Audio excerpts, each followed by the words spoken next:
నటి ఉమాశంకరి తెలుగు ప్రేక్షకులు కూడా సుపరిచితురాలే.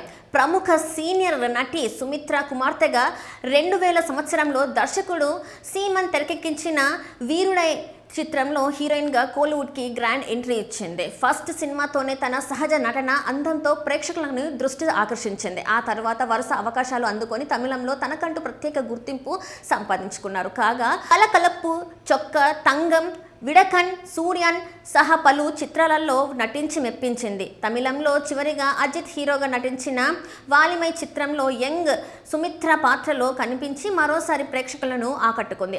అలానే తెలుగులో కూడా విక్టరీ వెంకటేష్ నటించిన బ్లాక్ బస్టర్ చిత్రం లక్ష్మిలో ఆయన చెల్లెలి పాత్రతో మంచి గుర్తింపు పొందింది. కెరియర్ మంచి దశలో ఉండగానే 2006లో ఉమాశంకరి వివాహం చేసుకుని సినిమాలకు పూర్తిగా గుడ్ బై చెప్పారు. అయితే పెళ్లి తర్వాత కుటుంబ జీవితానికి ప్రాధాన్యం ఇస్తూ మీడియాకు, సోషల్ మీడియాలోకి దాదాపు దూరమయ్యారు. అయితే వెండితెరపై చిరునవ్వుతో ప్రేక్షకులను అలరించిన ఈ నటి ప్రస్తుతం రొమ్ము క్యాన్సర్తో ధైర్యంగా పోరాడుతూ ఆసుపత్రిలో చికిత్స పొందుతుండడం హాట్ టాపిక్ గా మారింది. ఆసుపత్రి బెడ్ పై చికిత్స పొందుతున్న ఫోటోను ఇన్స్టాగ్రామ్ లో షేర్ చేసిన ఉమాశంకరి తన రొమ్ము క్యాన్సర్ తో బాధపడుతున్నట్టు వెల్లడించారు. ప్రస్తుతం కీమోథెరపీతో పాటు ఇమ్యునోథెరపీ చికిత్స తీసుకుంటున్నానని, ఈ పోరాటాన్ని ధైర్యంగా ఎదుర్కొంటున్నానని రాసుకొచ్చారు.